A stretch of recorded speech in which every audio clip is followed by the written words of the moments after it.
अब मैं मुकालमा पेश करने के लिए मोहम्मद इलियास, मोहम्मद अल्ताफ, मोहम्मद इसहाक और दीगर बच्चियों को भी आवाज़ दूंगा। जो मुकालमे की तरतीब है उस मुकालमे पर तरतीब इंशाअल्लाह होगी। अब दिल थाम कर बैठे, यह हमारे मुआशरे का बहुत बड़ा पैगाम है। बच्चे सामने बात कर रहे हैं, यह हमारे मुआशरे का बहुत बड़ा पैगाम देने जा रहे हैं। मेरी माँ बहनों से, मेरे भाइयों से गुजारिश है कि इस मुकालमे को गौर से सुने।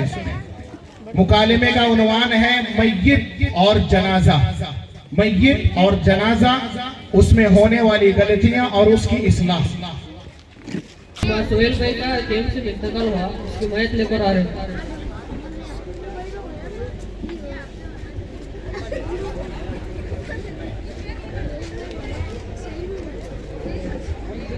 अस्सलामु अलैकुम व रहमतुल्लाहि व बरकातुहू। इन्ना लिल्लाहि व इन्ना इलैहि राजिऊन।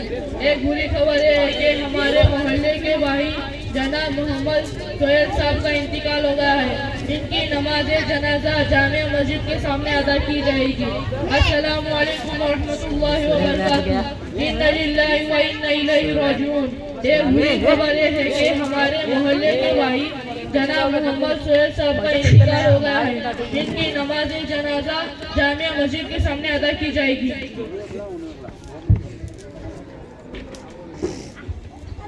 मय्यत लाई जा रही है।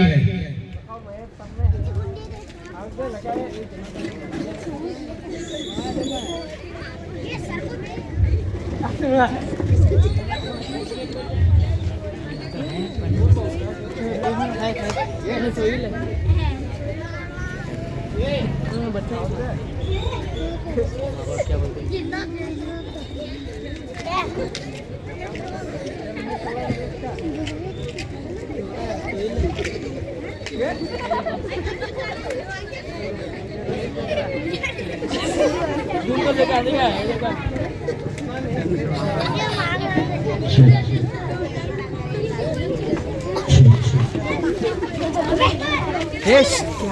है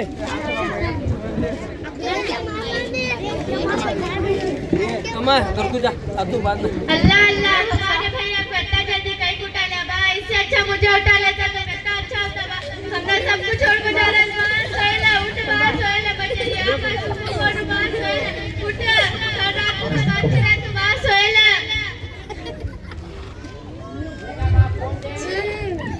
उठ रही सोहेला, मैं तेरी आप आपको बोल उठ रही सोहेला, सोहेला उठ रही सोहेला, उठ रही सोहेला, बच्चन को बोला था तो रे सोहेला, एग्रेस लातू को बोला था तो रे सोहेला, उठ रही सोहेला, मैं तेरी आप आपको बोल उठ रही सोहेला, सोहेला उठ रे, इतनी नानी उम्र में मर चढ़ा तो रे सोहेला, उठ रही सोहेला, सोहेला उठ रही सोहेला, शादी नहीं समया तेरे सोहेला, उठ रही सोहेला, अभी मुझे कहाँ को लातू देने वाला कौन रे सोहेला, उठ रही सोहेला।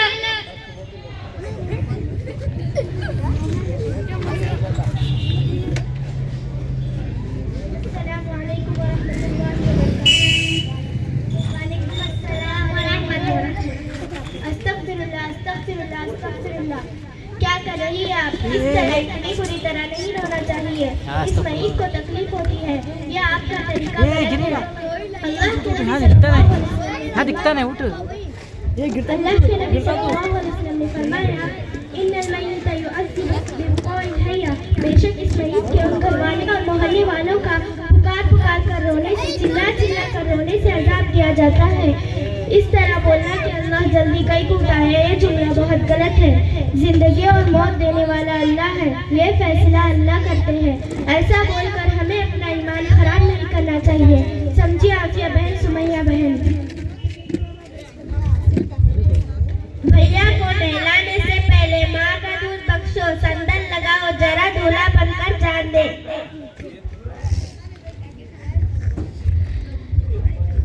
अस्सलाम वालेकुम व रहमतुल्लाहि व बरकातहू। वालेकुम अस्सलाम व रहमतुल्लाहि व बरकातहू। तौबा तौबा, एक ऐसी गलत बात कर रहे हो।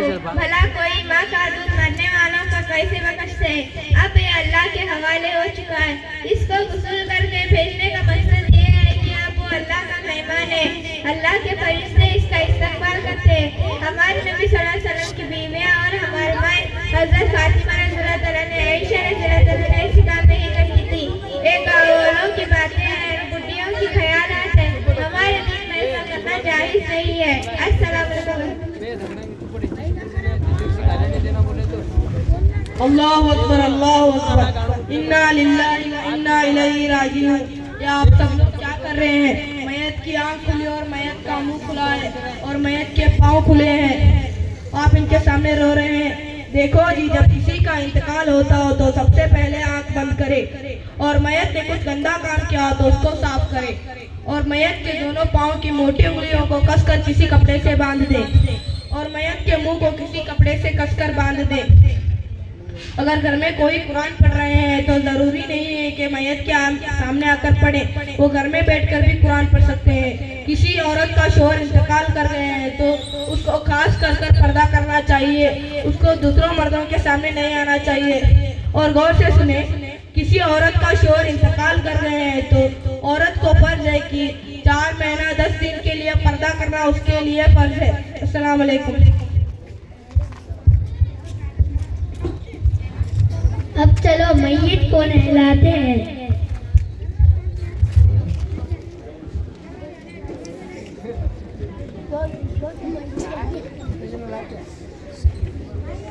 सबसे पहले मैयत के पुराने कपड़े उतारेंगे,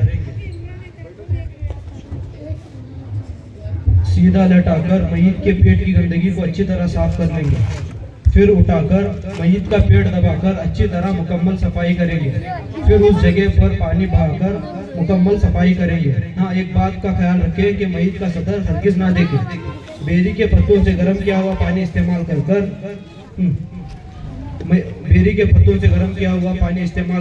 गुस्ल देंगे। सबसे पहले वुज़ू कराएंगे, फिर सीधी तरफ से पानी बहाकर मुकम्मल गुस्ल देंगे। फिर करवट लौटाकर आगे पीछे पानी बहाकर अच्छी तरह गुस्ल देंगे।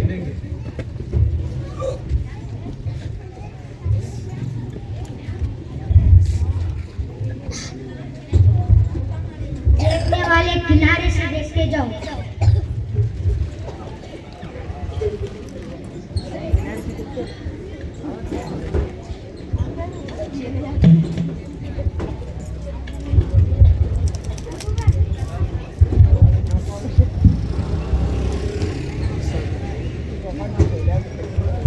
अरे अस्तगफिरुल्लाह, ये आप कैसे पैसे दे रहे हो? हमारे इस्लाम में तो ऐसा कोई तरीका नहीं है। हाँ देखो जी, अब जनाजा उठाया जाएगा। गम का इजहार तो जरूर करो, मगर चीख चीख कर मत रहो। औरतों को चाहिए कि वो अपनी पर्दा कर रहे। अजीब बात है, यहाँ तो सबकी सब औरतें बेपर्दा होकर मर्दों के सामने आ रही है। क्या हम खुशी और गम की हालत में पर्दा माफ है? क्या हम गम के आड़ में गुनाह नहीं कर रहे हैं? बहुत बड़ा गुनाह कर रहे हैं। तो सुनो, एक हुजूर सल्लल्लाहु अलैहि वसल्लम के जमाने में एक औरत थी जिसके औलाद और बच्चों का इंतकाल हो गया। एक मरतबा हुजूर सल्लल्लाहु अलैहि वसल्लम के पास आई तो हुजूर सल्लल्लाहु अलैहि वसल्लम ने फरमाया, तू इतनी गम की हालत में भी पर्दा कर रही है? तो उस औरत ने जवाब दिया, मेरे हुजूर सल्लल्लाहु अलैहि वसल्लम, बेशक मेरी औलाद मरी है लेकिन मेरी हया और शर्म नहीं मरी। इस बात पर थोड़ा ख्याल रखें। चलिए नमाज जनाजा अदा करते हैं।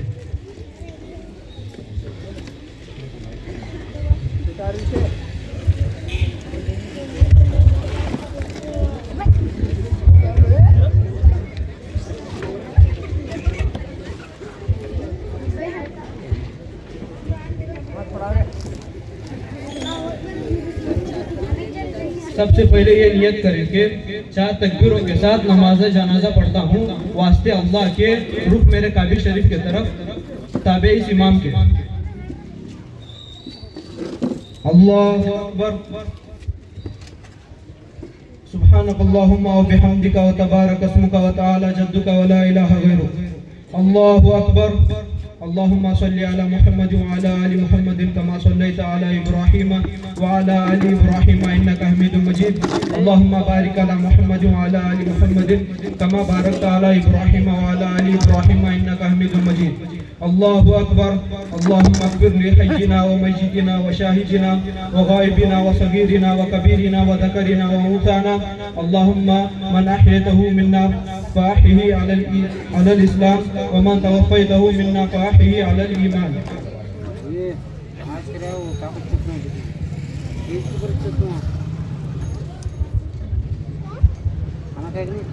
अस्सलाम वालेकुम अल्ताफ मुफ्ती साहब, क्या जनाजे नमाज के बाद रुको और सजदा क्यों नहीं है और अजान और अकामत क्यों नहीं है? तो सुनो, इसलिए कि जब इंसान पैदा होता है तो उसके सीधे कान में अकामत कही जाती है और दूसरे कान में सीधे कान में अजान दी जाती है और दूसरे कान में अकामत कही जाती है। मुसलमान को यह पैगाम दिया जाता है, तेरी अजान और अकामत हो चुकी है, सिर्फ नमाज बाकी है और नमाज हो चुकी है। नमाज जनाजा में सजदा रुको इसलिए नहीं है कि ये ख्याल भी ना आए कि इस मुर्दे के सामने झुक रहा हूँ और सजदा कर रहा हूँ, इसलिए कि सिर्फ सजदा अल्लाह के लिए जायज़ है, किसी तुरबत के सामने, किसी खबर के सामने जायज़ नहीं है। अब कब्रिस्तान का मंजर।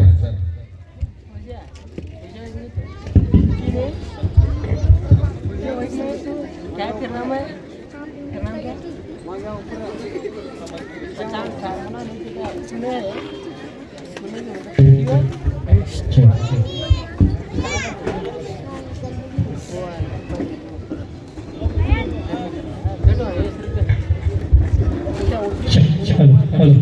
अस्तगफिरुल्लाह, ये कब्रिस्तान है। यहाँ आकर हमें अपनी मौत और खबर के बारे में फिक्र होना चाहिए, फजूल बातें नहीं करना चाहिए।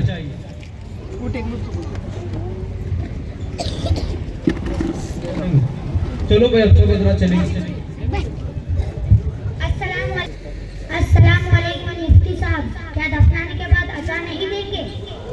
देखो भाई, आपने पहले ही सुना है कि अजान हो चुकी है, बाकी नमाज थी वो भी हो गई।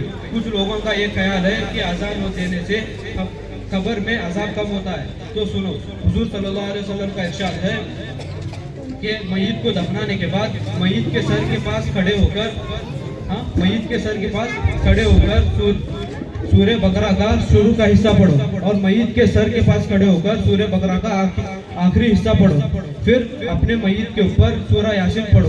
हमने तो इतना मालूम, हुजूर सल्लल्लाहु अलैहि वसल्लम दफनाने के बाद कोई अज़ान नहीं सिखाई। चलो भाई, चलेंगे। सुनो सुनो, आज को 9 दिन का खाना होगा, सब हजरात तशरीफ लाइए। हाँ भाई, इसका जवाब है ने इसाक देंगे इंशाल्लाह। तो तौबा तौबा, कैसी जहालत है। कब्रिस्तान में ठहर को भी अल्लाह का डर नहीं आया। जो तुमने ऐलान किया है करना फर्ज है, 9 दिन का खाना खिलाना फर्ज है, ऐसे कह रहे हो कि बड़े मुफ्ती रहेगा। वक्त पर फर्ज नमाज पढ़ने में सुस्ती, जो काम हमारे दिन नहीं है उसे क्यों करते हो? जरा सोचो, मालदार आदमी करेगा, गरीब बेचारा ऐसा बेकार की रस्मानों को, रिवाजों को, कर्ज को भी करता। ऐसा समझे जैसे 9 दिन का खाना खिलाना फर्ज रहेगा। खिलाने का तरीका ऐसा होना चाहिए, 9वां दिन खास ना करो, किसी भी दिन कुछ पका कर गरीबों में बांटो, या तो गरीबों को घर बुलाकर खिलाओ, या अपने मोहल्ले में कोई गरीब यतीम हो तो उनको सदका दो, या तो किसी मदरसे में सदका दो। 9 दिन को फातिहा को गरीब या अमीर डकार न ले जा रहे हैं। अस्सलाम वालेकुम। वीडियो के नीचे सब्सक्राइब के बटन पर क्लिक करें, बेल के आइकॉन पर क्लिक कीजिए ताकि हर नई वीडियो की नोटिफिकेशन आपको मिल जाए।